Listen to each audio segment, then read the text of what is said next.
एक जंगल में एक हाथी और एक बकरी रहते थे। दोनों बहुत पक्के दोस्त थे। दोनों साथ में मिलकर हर दिन खाने की तलाश करते और साथ में ही खाते थे।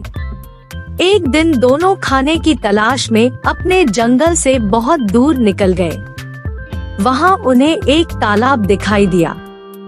उसी तालाब के किनारे एक बेर का पेड़ था। बेर का पेड़ देखकर हाथी और बकरी बहुत खुश हुए।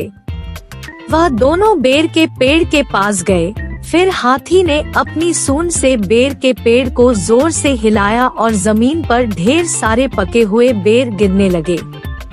बकरी जल्दी जल्दी गिरे हुए बेरों को इकट्ठा करने लगी। संयोगवश उसी बेर के पेड़ पर एक चिड़िया का घोंसला भी था, जिसमें चिड़िया का एक बच्चा सो रहा था और चिड़िया दाने की खोज में कहीं गई हुई थी।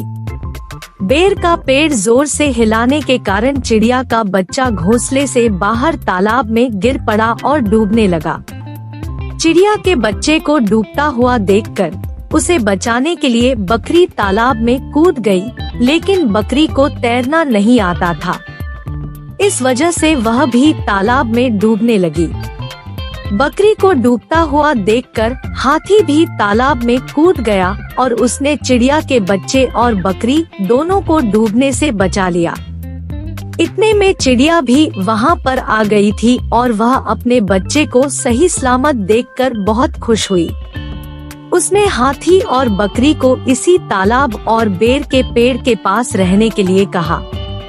तब से हाथी और बकरी भी चिड़िया के साथ उस बेर के पेड़ के नीचे रहने लगे। कुछ ही दिनों में चिड़िया का बच्चा बड़ा हो गया। चिड़िया अपने बच्चे के साथ जंगल में घूमकर आती थी और हाथी और बकरी को जंगल में किस पेड़ पर फल लगे हैं इसकी जानकारी देती थी। इस तरह हाथी, बकरी और चिड़िया मजे में रहते और खाते पीते थे। कहानी से सीख: हमें किसी का बुरा नहीं करना चाहिए।